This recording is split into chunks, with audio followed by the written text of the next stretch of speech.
Kemudian agak singkatkan, bagaimana tata cara kita berdoa yang benar? Karena kita tadi sepakat doa itu adalah ibadah dan tauqifiyah. Sekarang pertanyaan kita, lalu tata cara kita berdoa itu bagaimana? Maka yang pertama, maka dijelaskan oleh para ulama, sesungguhnya berdoa yang pertama itu harus betul-betul ikhlas karena Allah. Jadi betul-betul ketika kita berdoa ikhlas, artinya ikhlas di sini ibu dan bapak itu tidak menduakan Allah di dalam ibadah doa. Betul-betul hatinya tertuju, terkait dan terpaut hanya kepada Allah Subhanahu wa ta'ala ketika berdoa. Yang kedua, di dalam kita berdoa, maka kemudian yang kedua akhlaknya, jangan meminta diburu-buru, jangan minta untuk disegerakan. Karena Nabi bersabda, da'utu li abdi ma lam yu'ajjil. Allah berfirman, aku mengabulkan permohonan hambaku selama hambaku ketika berdoa tidak minta disegerakan. Contohnya minta segera dalam doa itu gimana? Gini, ya Allah, tolong ya Allah tutup utangku bulan ini ya, jangan bulan depan. Ya boleh. Maka kemudian itu minta disegerakan, minta diburu-buru dan tergesa-gesa. Makanya kalau berdoa, maka tenang, tidak boleh memburu-buru Allah, karena Allah yang alim daripada apa yang kita ketahui. Yang ketiga, ketika kita berdoa kepada Allah harus yakin kepada Allah dan tidak boleh ragu. Contohnya ikfirli in syi'ta, ya Allah ampuni saya ya Allah. Kalau engkau berkehendak, kalau tidak berkehendak tidak apa-apa, ya enggak boleh. Kalau sudah berdoa ya harus yakin, ya Allah kasih aku ya kesehatan. Ya kalau engkau mau ya Allah, kalau tidak mau tidak apa-apa. Tidak bisa, harus yakin, ya Allah aku minta kesehatan. Itu azam di dalam doa ya. Kemudian yang berikutnya, di dalam kita berdoa maka mulailah dengan Asmaul Husna. Karena Allah mengajari kita di dalam surat Al-Fatihah bagaimana ketika kita berdoa harus memuji Allah. Perhatikan ibu-ibu dan bapak, ihdinas siratal mustaqim itu ayat yang keberapa? Ayat yang kelima. Ayat yang kelima didahului apa? Bismillahirrahmanirrahim, alhamdulillahirabbil alamin, arrahmanirrahim, maliki yaumiddin, iyyaka na'budu wa iyyaka nasta'in, ihdinas siratal mustaqim. 4 ayat ini menceritakan tentang pujian kepada Allah dan salah satunya menetapkan ubudiyahnya kepada Allah dan menguasai hari pembalasan. Tapi perhatikan, baru yang ayat yang kelima itu ihdinas siratal mustaqim, itu ngajarkan kepada kita, Masya Allah, kalau sebelum berdoa puji Allah. Makanya di antara pujian kita kepada Allah itu apa? Menyebutkan Asmaul Husna. Allah itu paling senang kalau disebut dengan Asmaul Husna. Ya Rahman, Ya Rahim, Ya Malik, Ya Qudus, Ya Salam, Ya Muhaimin, Ya Aziz, Ya Jabbar. Yang berikutnya, di dalam kemudian kita berdoa, yaitu adalah kemudian setelah kita dengan Asmaul Husna, yang berikutnya yaitu bersalawat kepada Rasulullah Sallallahu Alaihi Wasallam. Allahumma sholli ala Muhammad wa ala ali Muhammad. Kenapa? Karena salawat itu yang menjadikan doa kita mustajab di sisi Allah. Yang berikutnya di dalam kita berdoa, yaitu adalah memohon ampun kepada Allah terlebih dahulu. Banyak-banyak minta permohonan ampun kepada Allah. Banyak-banyak memohon ampun kepada Allah sebelum kita meminta. Kenapa harus memohon ampun, Ustaz? Iya, kalau antum, saya berdoa tidak memohon ampun, maka dosa-dosa yang masih nempel ke kita itu yang menjadikan doa kita menjadi tidak mustajab. Kenapa? Dosa dan maksiat itu menutup pintu langit. Walaupun antum berdoa yang banyak, tetapi antum banyak bermaksiat dan tidak istighfar dulu sebelum meminta, maka dosa antum yang menyeret-nyeret doa untuk kembali ke dunia dan tidak bisa naik ke langit. Ya, itu termasuk di antara doa. Makanya kemudian kita ucapkan istighfar dulu yang banyak kepada Allah. Kemudian yang berikutnya di dalam kita berdoa, janganlah kemudian antum di dalam membuka langit meminta sesuatu yang mustahil terjadi,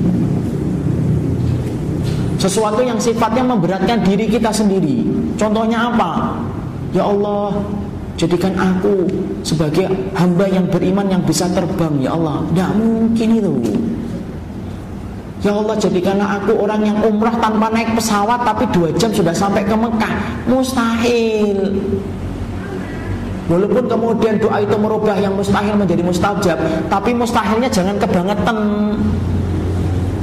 Kalau kemudian meminta untuk kemudian husnul khotimah itu bukan mustahil. Tapi kalau kemudian sampai kemudian meminta mustahil yang terlalu Masya Allah, terlalu jauh, itu yang kemudian tidak akan pernah dikabulkan oleh Allah.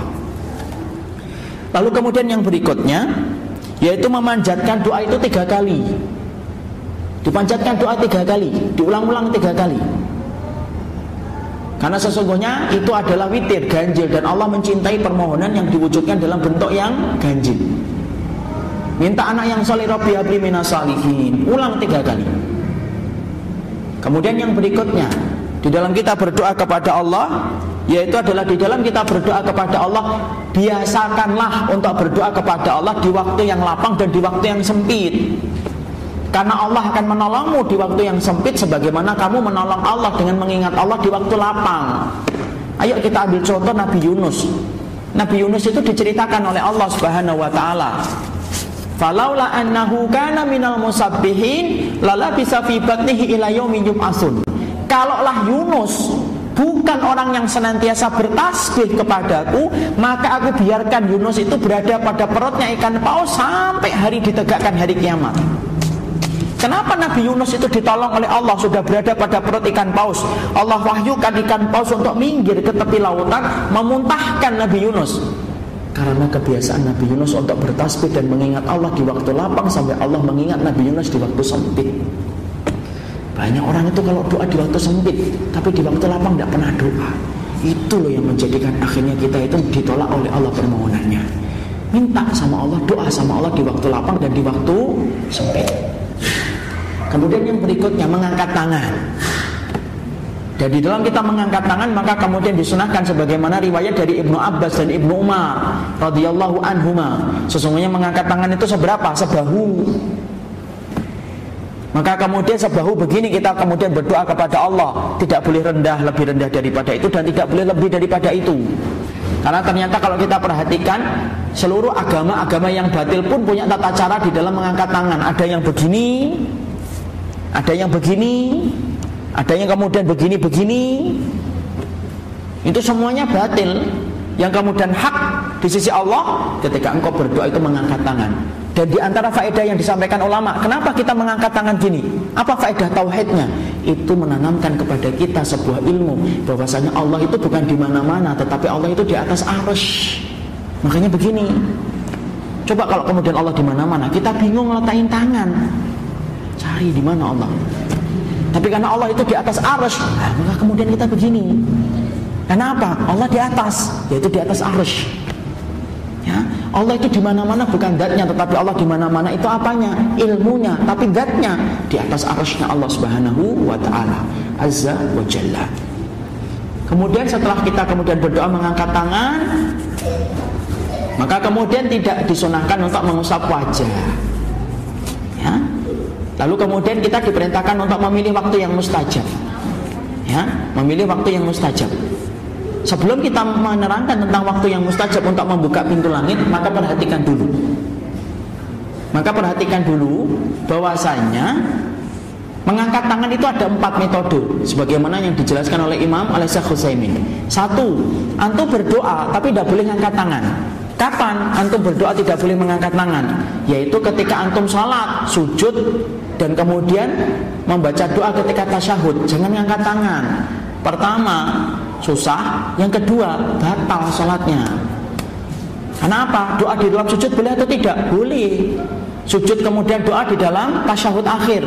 Ingat loh, di antara waktu yang mustajab itu apa? Yaitu ketika habis membaca tasyahud akhir, innaka hamidum majid. Jangan buru-buru salam, nikmati. Saat itu kamu masih terikat kuat dengan Allah. Minta yang banyak kepada Allah. Setelah selesai dengan hajat antum baru salam. Habis salam sholat, zikir. Habis zikir, selesai. Karena Syekh Utsaimin menerangkan waktu yang mustajab yang dikatakan Nabi habis sholat itu bukan artinya habis salam, tapi sebelum salam, setelah kamu membaca tasyahud akhir. Jangan mengangkat tangan, batal. Yang kedua, mengangkat tangan. Kapan kita mengangkat tangan? Yaitu ketika doa permohonan di waktu-waktu yang mustajab. Yang mengangkat tangan gini, kapan? Antara adzan dan iqamah. Ketika kemudian turunnya hujan, ketika safar, sepertiga malam yang terakhir, 1 jam sebelum tenggelamnya matahari, maka kemudian kita mengangkat tangan. Bagaimana dengan doa ibadah, Ustaz? Doa ibadah itu apa? Masuk masjid, keluar masjid. Masuk kamar mandi, keluar kamar mandi. Sebagian para ulama mengatakan kalau doanya itu doa ibadah, maka tidak perlu mengangkat tangan. Masuk kamar mandi, Allahumma inni a'udzubika minal khubus. Enggak. Keluar kamar mandi, ghufranaka, enggak usah angkat tangan. Karena apa? Doa ibadah. Doa itu dua. Doaul masalah, doaul ibadah. Doaul masalah itu apa? Masalah itu diambil dari kata sa'ala yas'alu, artinya meminta. Kalau doa ibadah, doa yang antum panjatkan karena rutinitas ibadah yang dikerjakan. Ya, makanya kemudian tidak perlu mengangkat tangan doa ibadah, sebagian keterangan dari para ulama. Yang ketiga, mengangkat tangan tinggi-tinggi. Kapan kita mengangkat tangan tinggi-tinggi? Yaitu ketika dalam keadaan ibtihal, genting, darurah. Itu mengangkat tangan tinggi-tinggi sebagaimana salat istisqa.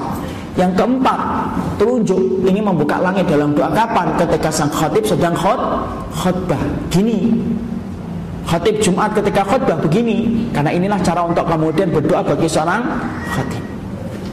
Ya, jadi kemudian itulah yang kemudian kita kerjakan di dalam kita membuka pintu langit. Masya Allah, walaupun antum lemah, tapi Allah berikan kekuatan.